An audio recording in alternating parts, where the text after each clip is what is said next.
Yenge mbote na bino nyonso bandeko, c'est moi qui reviens, votre sœur Kanete Mwana Bakoko. Je suis l'enfant des ancêtres. Nouvelle vidéo aujourd'hui qui, j'espère, vous sera très utile et qui va vous aider enfin à comprendre et à ne plus avoir de préjugés sur notre spiritualité ancestrale Congo. Et quand je parle de notre spiritualité traditionnelle Congo, je parle de notre spiritualité qui est antérieure à l'arrivée des Portugais, des Européens sur notre territoire. Donc l'église kibanguiste, tout ce qui inclut Kibangu, tout ça, je suis désolée, ce n'est pas la spiritualité authentique traditionnelle Congo et je vais vous expliquer pourquoi. La spiritualité Congo est différente des autres spiritualités à travers toute l'Afrique. En effet, les autres groupes ethniques, ils ont une diversité de divinités dans leur panthéon. Comme les Yoruba, ils ont les Orishas. Au Vaudou, il y a les Loa. Au Ghana, ils ont les Abosom. Mais au Congo, ça n'existe pas. Il n'y a pas de divinités. En fait, la spiritualité Congo est très simple. Très simple. C'est la simplicité de la spiritualité Congo ancestrale qui a fait aussi que ça a été plus facile pour le peuple Congo de s'adapter au christianisme. Bon, la spiritualité Congo, comme je dis, est très simple dans les croyances, mais c'est très complexe dans la pratique. Je vais expliquer pourquoi.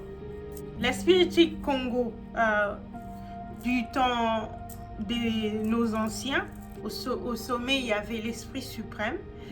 L'énergie suprême, c'est Nzambi Apungu. C'est ça le nom de l'esprit suprême dans la tradition Congo. Ensuite, en dessous de Nzambi Apungu, l'esprit suprême, il y a les Bakulu. Bakulu, c'est en Kikongo, Bakoko, c'est en Lingala, et ce sont ce qui veut dire les ancêtres. Donc, au tout sommet, l'esprit suprême, l'énergie universelle suprême s'appelle Nzambi Apungu. En dessous de Nzambi Apungu, il y a une multitude d'esprits des ancêtres. Et en Kikongo, on les appelle les ancêtres les Bakulu, et en Lingala, on les appelle les Bakoko. Donc, en dessous de Nzambi Apungu, il y a une multitude d'esprits ancestrales qui donnent au peuple, qui nous donnent notre pouvoir, qui donnent au peuple notre pouvoir et qui aussi possèdent la terre. Dans la tradition Congo, et même dans toute l'Afrique en général, ce sont les ancêtres qui possèdent la terre. Donc, tu ne peux pas vendre la terre comme ça. Il faut consulter les ancêtres et c'est légué de génération en génération la terre. Donc la terre, c'est sacré. En dessous des Bakulu, en dessous des ancêtres, il y a les esprits bénévolents de la nature qu'on appelle les Bisimbi. Il y a des Bisimbi partout. Les Bisimbi, ce sont des esprits élémentaux.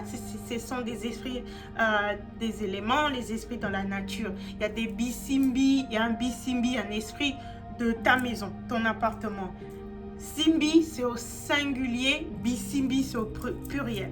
Il y a un Simbi de ton appartement, il y a un Simbi de ton village, il y a un Simbi de ta ville, il y a un Simbi de la pierre, il y a un Simbi de la rivière, il y a un Simbi de la forêt, il y a un Simbi du caillou, il y a un Simbi, il y a des Simbi, des Bisimbi, des esprits de la nature partout.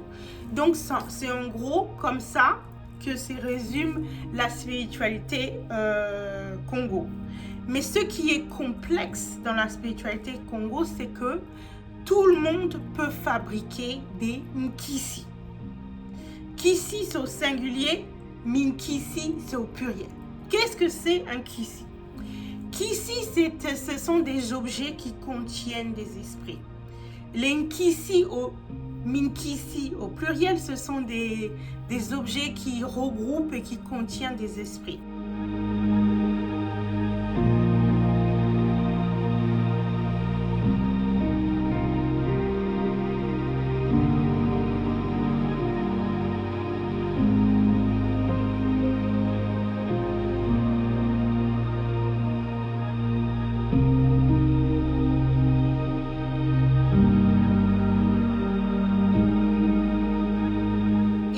peut fabriquer des nkisi pour différents objectifs.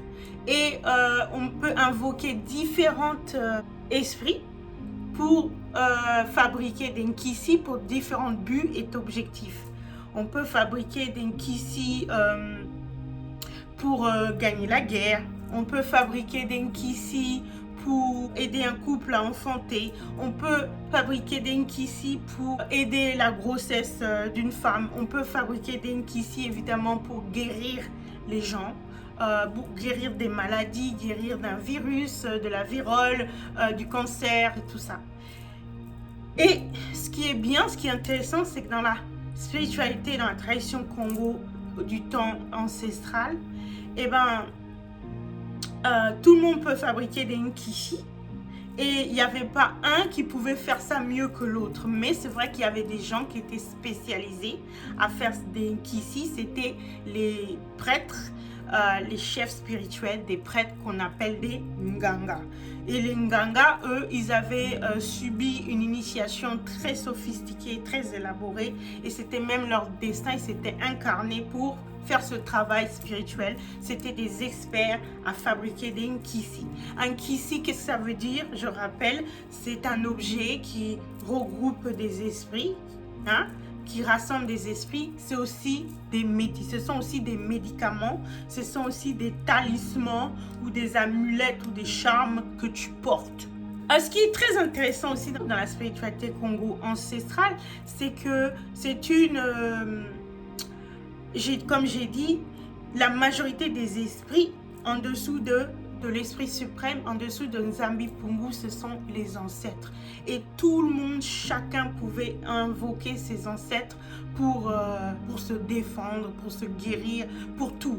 Donc, s'il y avait un roi au Congo ancien, s'il y avait un monarque ancien qui faisait pas ce qu'il devait faire, eh ben, les gens, ils pouvaient aller dans leur hôtel, invoquer leurs ancêtres et punir ce roi, punir ce monarque. C'est pour ça que dans l'ancien Congo, eh ben, le roi, eh ben, il faisait très gaffe à ce qu'il faisait. Parce qu'il n'avait pas le monopole de pouvoir. Tout le monde avait le pouvoir à l'époque. Grâce à l'invocation des ancêtres, l'adoration des ancêtres et grâce au Minkisi. Super, hein? Super! Et on a perdu tout ça. Dommage, on a perdu tout ça. Et c'est ce qui est aussi intéressant, c'est que quand vous vous souvenez ou quand vous allez étudier ou lire l'histoire de Osar dans l'ancienne tradition égyptienne kémétique,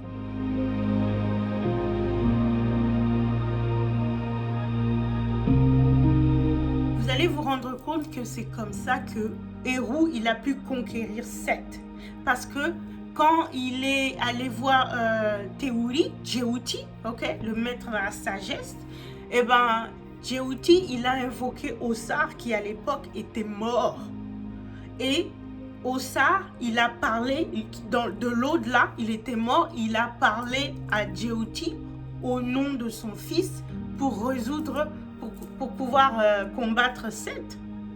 Donc on voit là vraiment que depuis Kemet, la culture en fait africaine, et c'est la nécromancie, c'est-à-dire c'est la connexion, la vénération avec les morts.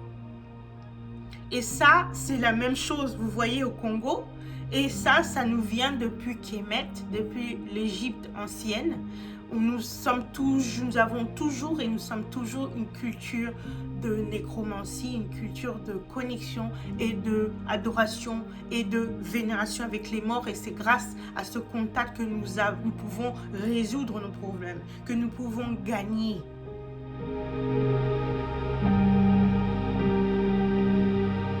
En parlant de l'héritage Congo, on voit vraiment visiblement l'héritage Congo dans la diaspora, surtout en Amérique. Quand vous allez à Cuba, vous allez voir que les descendants des Congos, ils pratiquent le palo mayombe et vous voyez qu'il y a une différence comment ils traitent avec les esprits. c'est la façon Congo. Ceux qui pratiquent le palo mayombe. Aussi en Haïti, ceux qui ont une tradition Congo, ils font les mêmes choses que dans le Congo traditionnel, comment ils traitent avec les esprits. Quand vous allez au Brésil, vous verrez les descendants Congo qui pratiquent le kibanda. Ils font aussi les choses de la façon Congo quand il s'agit de se connecter, vénérer les esprits. La même chose, ils font la même chose. Donc vous voyez, il ne faut pas écouter à la propagande qui cherche à nous diviser. Les descendants d'Africains dans la diaspora, les descendants Congo de la diaspora, les Congo au continent, en RDC, Congo, l'autre Congo là, Angola. Vous voyez qu'on a le même héritage, on a les mêmes pratiques. Nous sommes de la même espèce en fait. Aux États-Unis, où je suis, il y a aussi un grand héritage. Cette connexion Congo, c'est très présent, surtout au sud des États-Unis, en Géorgie, Floride, la Louisiane. On pratique beaucoup la magie, les traditions africaines. Un des preuves de la connexion Congo aux États-Unis, vraiment au sud des États-Unis, surtout à la Nouvelle-Orléans, c'est avec les pochettes Mojo.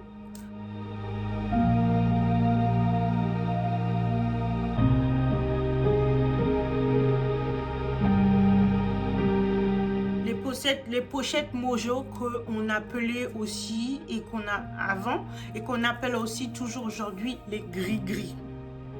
Les gris-gris aujourd'hui aussi des États-Unis sont fabriqués de la même manière comment ils étaient fabriqués dans l'ancien royaume du Congo, comment on fabriquait les nkisi. Une pochette Mojo, un gris-gris en fait, c'est un petit sacoche, un petit sac. Et là-dedans, il y a des herbes, il y a des pierres, il y a des racines, il y a du parfum, il y a même des ossements. Et cette petite sachette, ce petit gris-gris, okay, ça sert à appeler les esprits en fait, pour un but précis. Ça sert de talisman, ça sert d'amulette et ça sert aussi d'appeler les esprits. Vous voyez.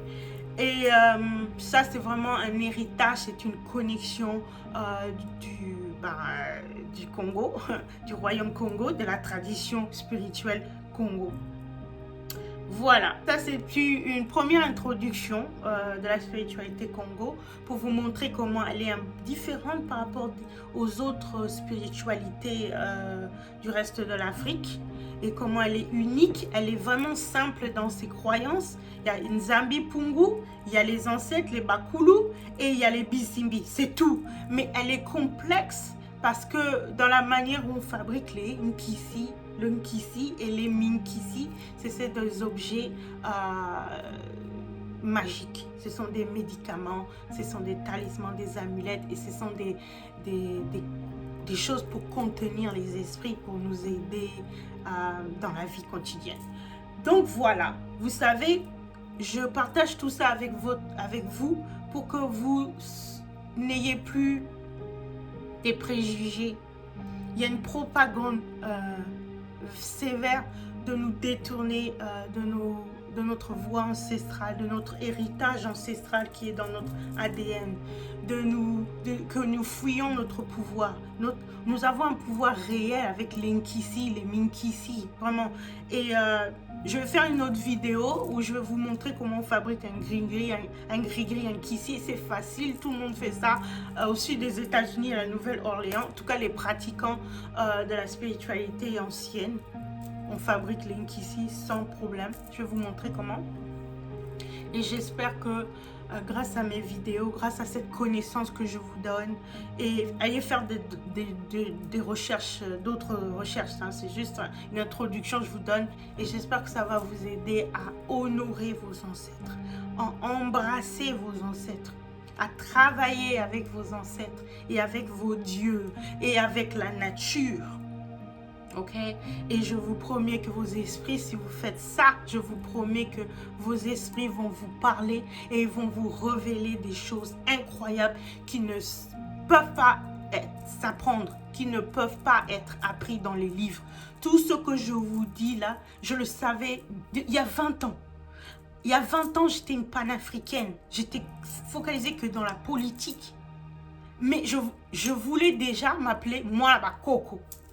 Alors que dans la tradition Congo, c'est essentiel la vénération des ancêtres, la connexion des ancêtres. C'est ça qui nous donne le pouvoir, comme je vous ai expliqué. Mais je ne savais pas tout ça, mais je savais que je devais m'appeler moi Coco. Je savais que je devais pousser le message des ancêtres. Ça s'est passé quoi, il y a 5-6 ans. Je voulais, à chaque fois que je vais sur les réseaux sociaux, c'est que parler des ancêtres.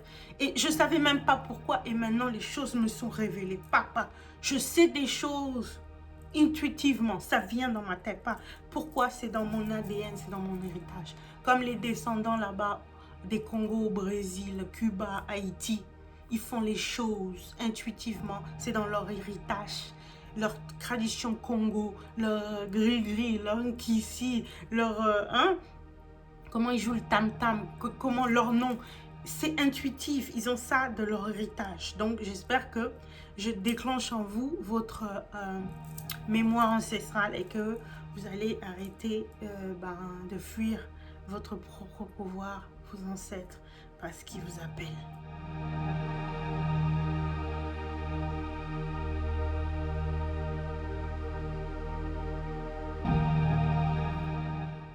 Ingeta chez Aibobo la famille. Peace.